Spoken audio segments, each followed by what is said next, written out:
Yes, we want our kids to be great students, and we want them to be happy, healthy human beings who can make a difference in this world. And that broader definition of success is not always part of how our kids view their education. It's about getting somewhere, Mm-hmm. the grades, the grade point average, the acceptance into various colleges and universities. There's nothing wrong with that, but there's an and. Our kids are talking to us a lot through all the student voice work we're doing about how they're not sure they know how to be a great learner, even though they're great students. So we've unpacked that. And that's where our learner profile has come in. So we are committed to ensuring that our kids really are thinking and creating and communicating and collaborating and are really great learners.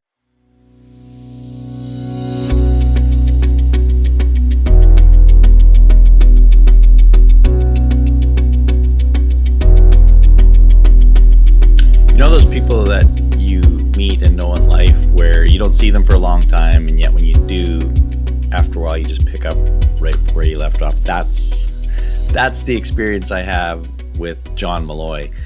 John Malloy is a superintendent in San Ramon Valley School District in California, just outside of San Francisco.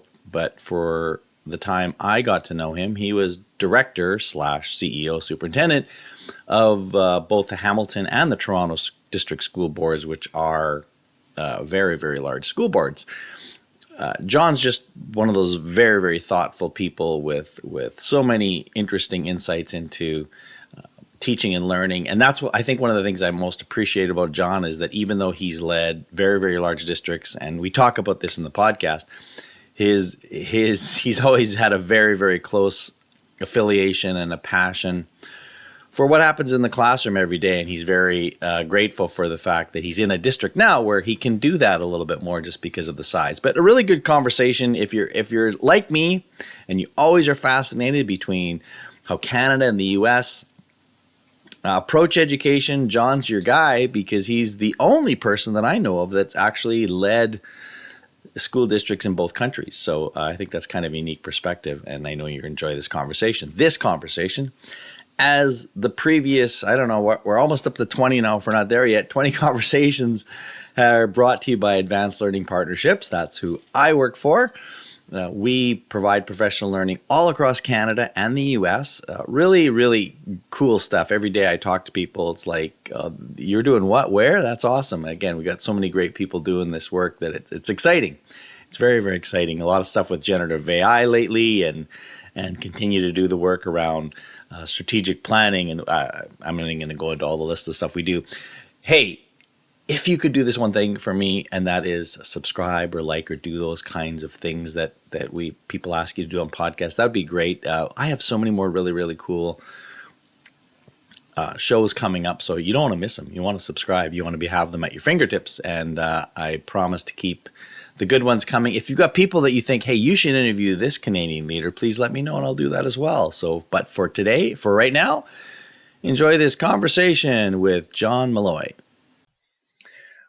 So, John, you are the only person that I know, and we talked about this previously. I don't know that there's anybody.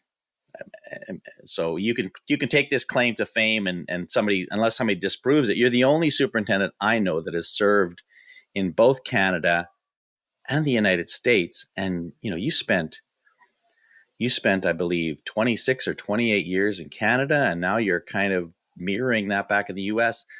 So you offer this wonderful perspective, and I work in both countries. I see the differences, but I mean, this is such a broad question, so answer it however you like. But how would you describe the difference between Canada and the US in terms of education? I get that question a lot, Dean, and I have to say that when I really think about it, the differences are not as extreme as people might think. What I mean by that is we are all governed by school boards, whether it's the United States or Canada. And how that school board leads is really significant. We are all under state or provincial requirements through law. And again, however that evolves, it impacts what we do each day.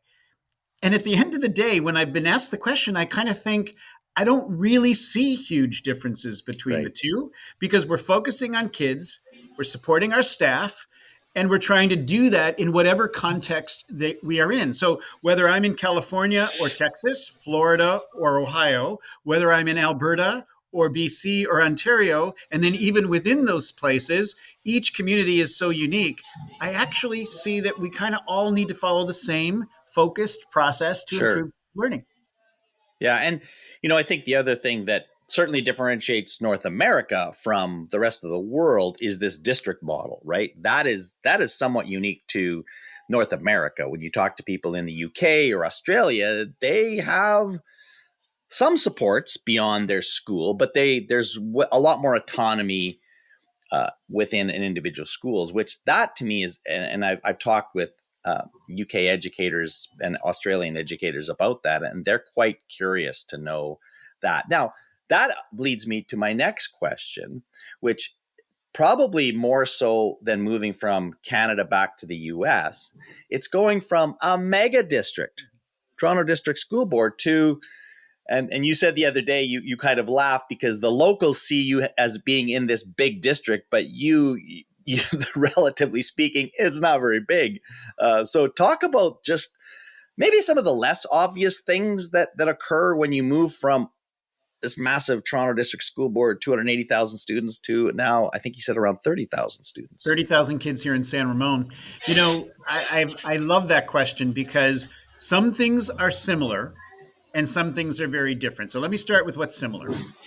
Whether you are a district of 1,000, 20,000, 30,000, or 250,000, like I had in Toronto, you've got to have a clear strategic direction that is approved by your board and is really engaging the community. And you've got to have a clear roadmap for how to support staff, our wonderful staff, to actually implement what it is that we're really driving for. And you need to ensure that the district office is aligned with what's going on in schools in a way that we are serving schools. It's not the schools actually jumping up and down to whatever the district office says. So I have been in 3 districts as a superintendent or a director of education in Canada. And I have seen whether it was 60,000 in one district, 250,000 in another, or 30 in this one, I needed to ensure that that foundation is in place. This is where it gets very different. I have an amazing cabinet team of about 12 people here. I had an amazing cabinet team of about 50 people in Toronto. So now you're starting to talk about how, because relationships matter so much in education, and when you're in a mega district like Toronto, you're so far removed compared to where I am now from actual classroom activity. Now, don't get me wrong. I visited schools as much in Toronto as I do here in San Ramon, which is every single week. But in the 5 years I was in Toronto, I didn't get to all my 600 schools. I'm in my 35 schools here at least 3, 4 times a year. And when I go, I stay. I'm actually Right. visiting for a couple of hours. I'm getting to know students. I'm sitting with teams of staff and so on. So because relationships matter, I, as a superintendent in a 30,000 student district, feel as though the vision and the strategy and our support processes, I'm much more hands-on in a good way here compared to when I was in such a big place, which it just was not humanly possible to No, be right. more connected. So do you feel then, and maybe this is obvious, but I guess to what degree do you just feel more confident where you are now that like I can speak to the classroom experience, whereas before like I had to rely on others to interpret Right. and help me understand the classroom experience? You just named it, Dean, explicitly. So I spent a ton of time in Toronto with my wonderful 50-member cabinet because they were the eyes and ears. They were in every one of our schools every week. And so I spent a lot of time with them just so I wasn't disconnected, but it wasn't my experience. Here in San Ramon, I feel much more connected to the community with my own eyes and ears. And I've said this again, I appreciated being in Hamilton, being in Toronto, and now being in San Ramon so much because I love different experiences. Mm-hmm. My role in Toronto was also to try to steer a very large ship with thousands and thousands of people, which meant that I was always needing to think about how I was communicating in public spaces. Grateful that I have that experience now. But here in San Ramon, now that I'm in a smaller district, I actually feel like a teacher again. I actually feel like somebody who can go into a classroom and talk about what I see and engage the teacher or the staff members. And I feel like I'm actually talking about how we help kids read, how we help kids grow their math skills, how we help them think, and so forth. It's not that I stopped doing that in Toronto. I just didn't get the same opportunity.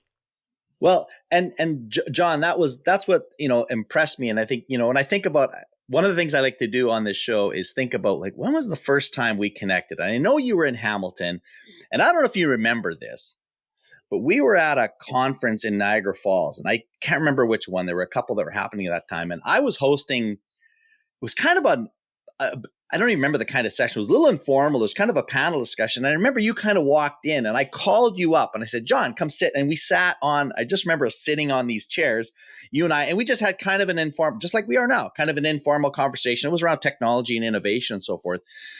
But what impressed me at that time about you, and continues to do, is your level of understanding around pedagogy.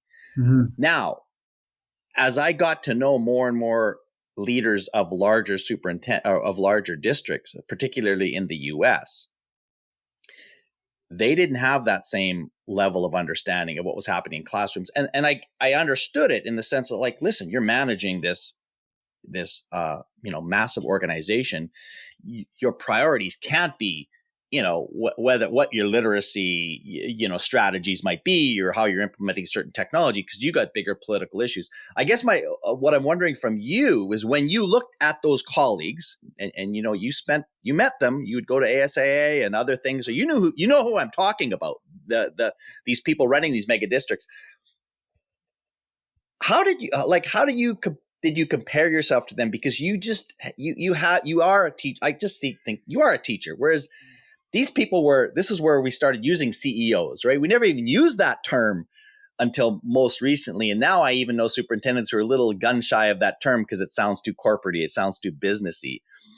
But like, how did you sort of view your counterparts who didn't have the same level of understanding of pedagogy that you did? And well, maybe it was easier for them to do the job because they didn't have the angst that you had around wanting to know what was going on in the classrooms. Yeah, it's a great question, in that I would say that, especially when I was leading a very large district like Toronto, I made a concerted effort to stay connected to the instructional process because it's where my passion lies. So really, some of the people who have kind of the passion that I hold wouldn't necessarily choose or find themselves in a role where they are, overseeing right. 600 schools with 250,000 kids. Because what that meant for me personally was, I needed to stay connected to instruction and learning, because if I didn't, I lost my sense of purpose. But what I would say that probably, no exaggeration, added an additional 3 to 4 hours on each workday. So I needed to make a commitment that I still had a whole other host of responsibilities that were required, but I just couldn't let go of the teaching and learning because it's what really motivated me. So that's why when I look at my colleagues, I can trust that they too are immersed in political dynamics, social dynamics. One of the things about public education in both Canada and the United States, I would say I see no difference. We're at the epicenter of all the issues that people grapple with in our society, and they come into our schools. And so when you're in a complex city overseeing a lot of schools and working with a lot of people, that is going to be a full-time plus job.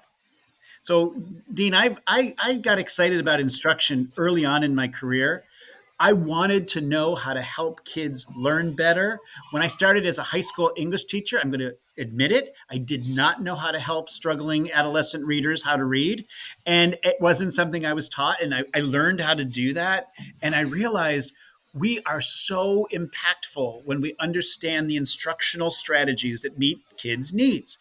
And that has always motivated me. So because I love it, it's kind of like the hobby that keeps me connected.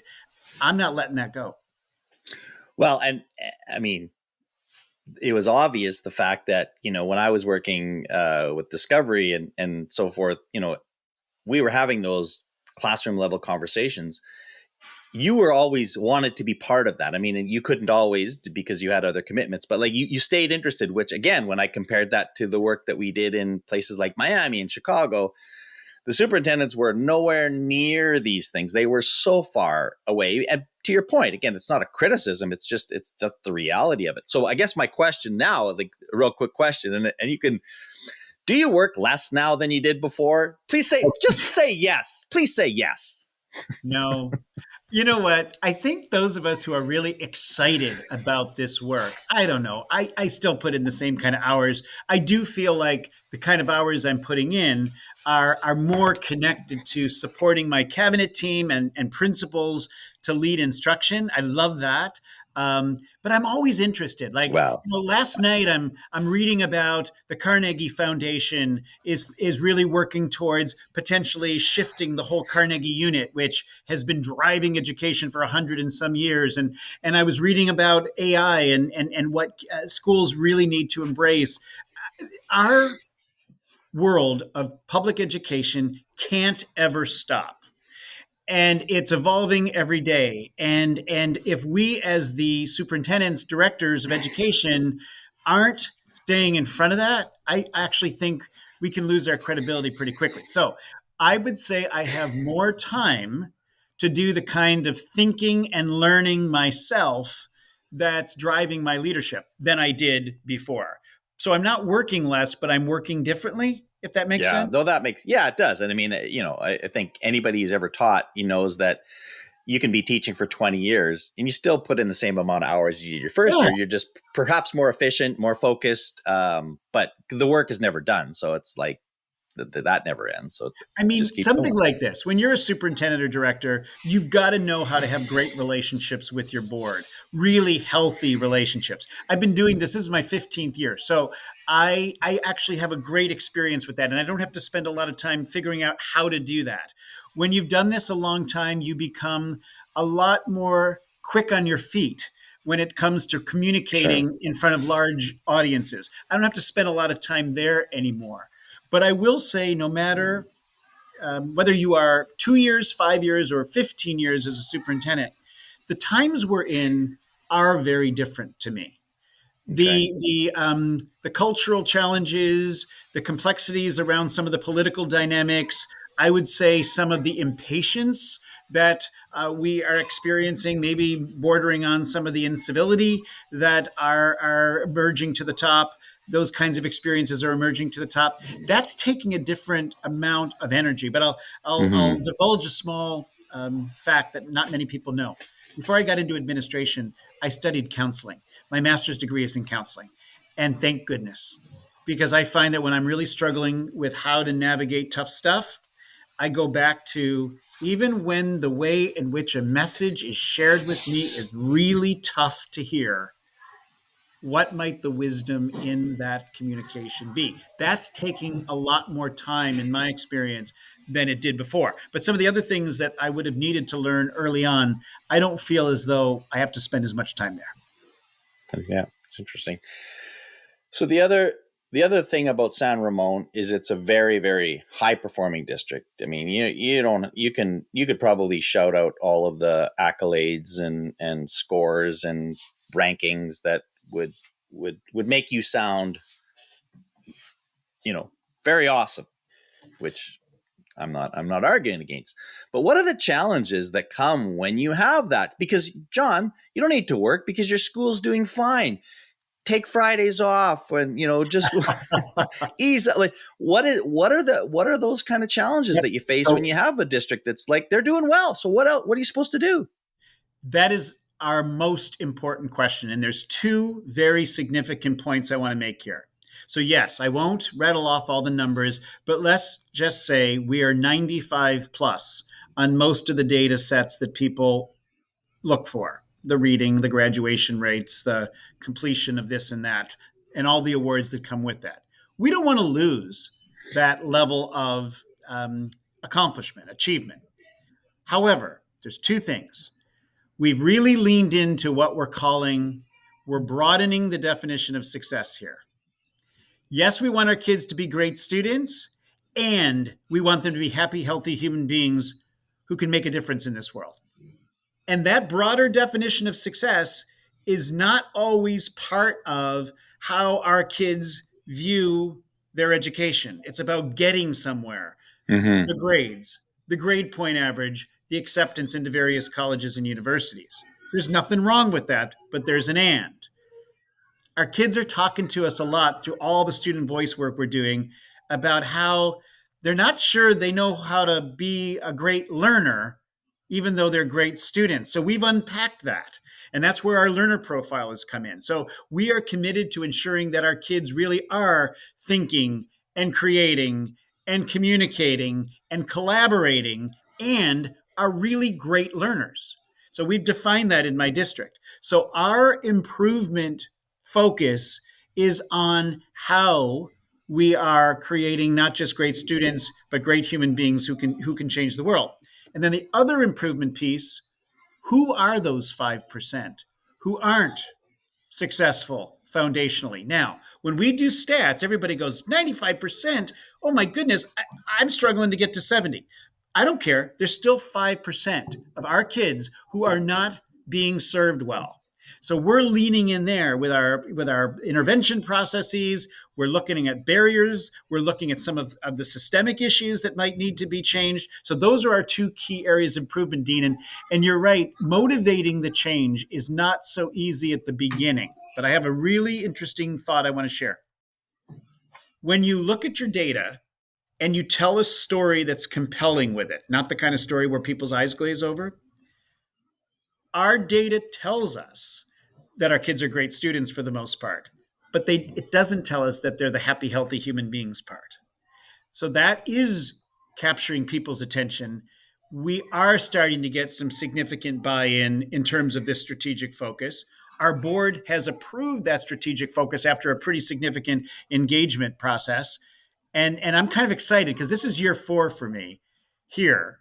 And year 4 is always when things start to connect, in my experience, because we've built the foundation. So that's what we're working on. Well, that's exciting. I think that's important. It's important work. I mean, it's something that's near and dear to my heart. And I look back at my own education, and I was one of those kids. Like I was a great student, and I honestly questioned my ability, and I don't say ability to learn, but like I think about even things like mathematics. Like I got great grades in mathematics, but even today, when I'm solving a problem, like I go like, I don't know that you've really developed the actual skills. I can calculate, but that's not the same thing. And so I think it's just a thin slice example of what you're talking about, that you want to kind of go beyond what is, easily measured and can check off a list, but say like, there's something more to that. So, but I think there's also, a level of engagement that has to happen between teachers, students, and parents.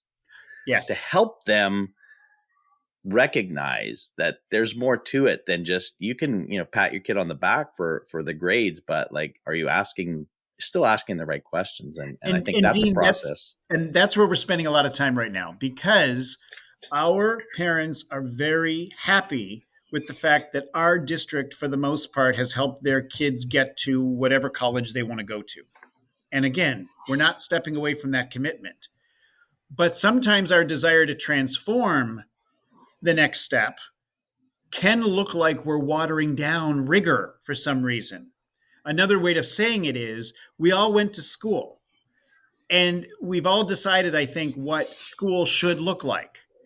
And the school that we want to create is much more aligned with what we're hearing from industry and technology and futurists and all the rest, which is, our kids have at their fingertips knowledge through their computer, their iPhone, or whatever. Like, facts are not the deal.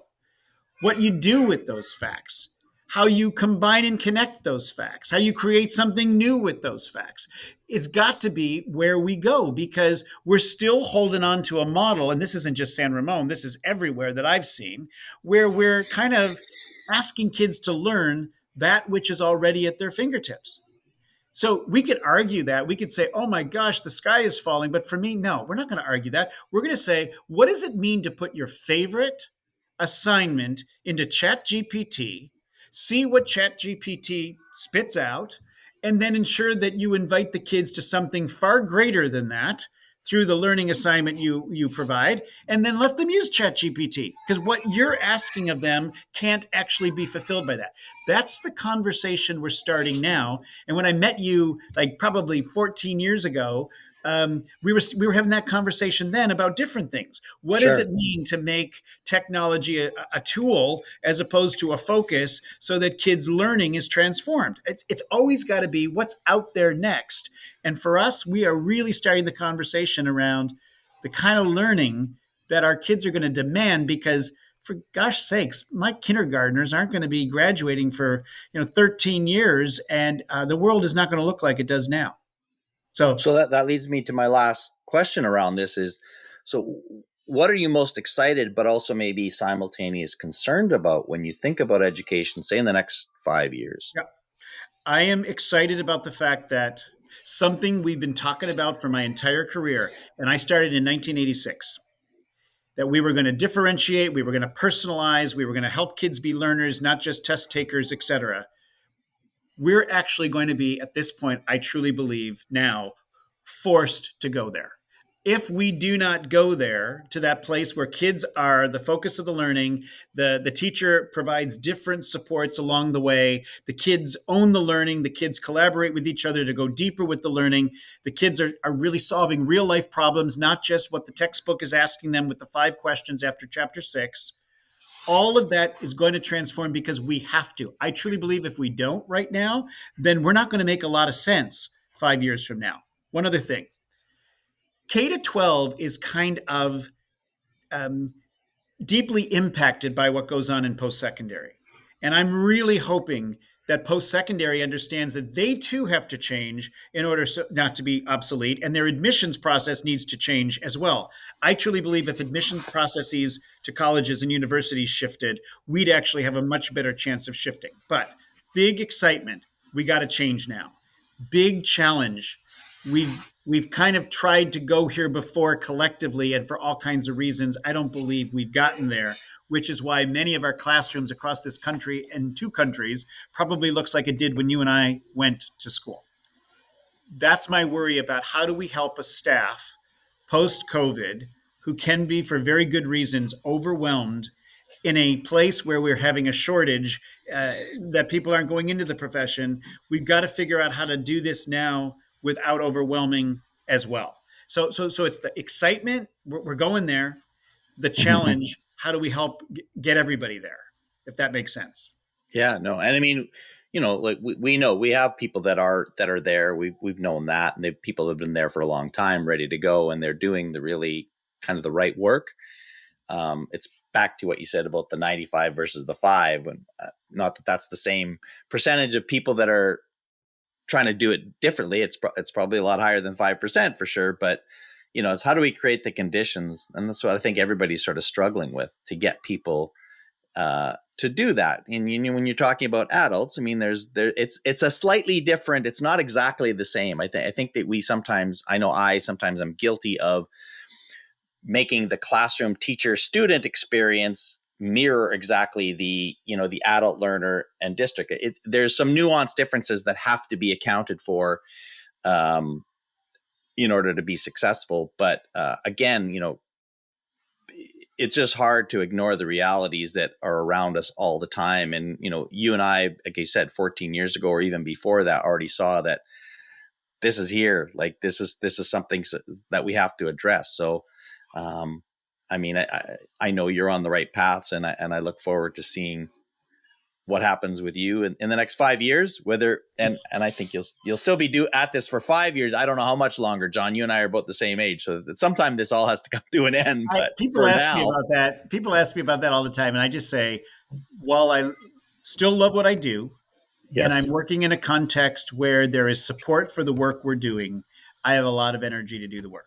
That's right, kind of where I'm at. That's my response when people say, "My gosh, you've been doing this a long time," and then saying, yeah, "Yeah, there was a time when I started this, Dean, when I was the youngest person in the room." Now, if I'm being honest, for the most part, I am the oldest person in the room because Yeah, most educators are not usually here for their sixth decade. that's right. That's right. And I don't even know exactly when that happened. Like I feel like I woke up one day and like all of a sudden I was the oldest, and Yeah. I just was the youngest, like not that long ago. And people even used to tease me about that. Well, not anymore. Now they look at me and say, back when you started, what was it like when? Oh my goodness. Now I feel like Yeah, everybody's yeah, dead. right.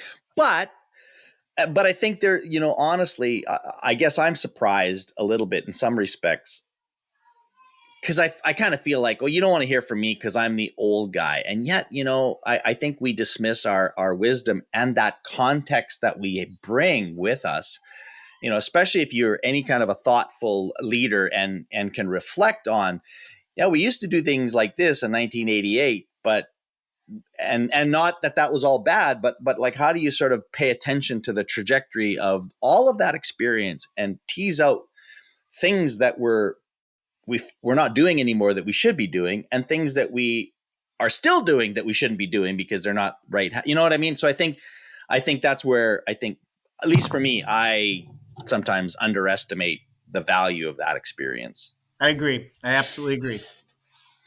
All right, John, just to wrap up here, we've been talking. This is a great conversation as always. These are my fun questions. That's a terrible way to put it, but not as serious questions as this. So, let me know, what are you reading or listening to today? That's and again, it could be professional, could be personal. Well, I'm reading a novel actually that a friend of mine wrote that's not been published yet. And it's called The Oh Lost wow, Village. And it is about a small town in Ontario and what growing up there was like.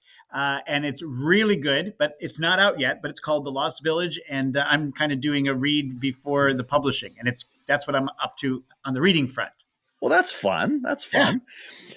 What about the watching front? Any kind of guilty pleasures or something? Like I know you that you just sort of like to indulge. I'm not a big TV watcher. However, when I do find something that I love, I really stick with it. So I don't know if you've ever heard of this one show called Your Honor. It's a series, two Yeah, seasons, and I just Bryan finished season Cranston. two with Bryan Cranston. Yeah, Oh my goodness, I yeah, wish there'd be a season three. Just finished that and loved every second of it. yeah. And That starting was good. season three of Murders in the Building. Oh yeah, yeah. Those are Yeah, good those are ones. my Yeah, two. no, But I have to admit, I have to get, and I loved all the Bridgertons and Queen Charlottes and all those kind of historical ones that happened before, but they're not operating right now. The Crown, things like that are my interest. But right now, I finished one, and I'm just starting season three of Murders in the Building. it's amazing when because of all the choice we have and all this stuff, how, at least for me, my standards are so high. Like if you don't engage me in the first episode, like I'm not going to keep going with this. When I think about some of the great series that weren't very good, just like, I mean, a classic example is Seinfeld. Like the first few episodes, if you look at the first few episodes versus where they were, like it got way better, but it took a while, right? But now, like when they're creating this kind of content, like if they don't hook you right away, and it's interesting when you see different ways that they try. They're trying to hook you, whether it's through just high pace, high energy, or something very dramatic, whatever it is. So I think it's an interesting field to watch, And I'll how that admit that works. I can tell you my barometer. If it's not engaging, I fall asleep. Yeah, well, there you I, go. I, I don't know. I don't fall asleep. Like I'm an energetic guy. I don't need to sleep a lot. But if I'm sitting in front of a TV and it's not what I need it to be, I just fall asleep. So there you go. That's the metric. So San Ramon is just outside of San Francisco, right? Yes. So you can answer this super local or more broad, if you will. But what are some of the kind of hidden gems, I guess, that maybe people wouldn't know about that you would say, hey, if you're coming to the area, you should check out these places? Yeah. So people do not know this. And frankly, I didn't know it that well until I lived here. That people think of San Francisco, the Bay, they think of the fog that rolls in the morning. They think of the coolish weather that happens until, October, it gets a little warmer. But I'm only 30 minutes east, but nestled between these two gorgeous mountains, Las Trampas and Mount Diablo. That's why they call it San Ramon Valley. We're always 20 degrees warmer. We are always, well, we don't have the fog like they do because it stops at the mountain. And we've got the most fantastic hiking you could ever want. And then you hop on the train, BART, it's called, and you're in the city in 35 minutes. And for me, that's like the best of both worlds because I've lived in a big city most of my life and loved it, but I'm enjoying the absolute. I'm looking out the window right now, like there's flowers everywhere. There's a mountain out my window. Like it's spectacular. It's a little bit remote, but it's close.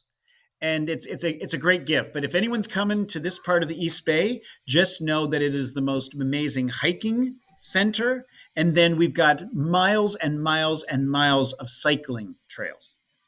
I can go 100 miles without actually getting off a trail.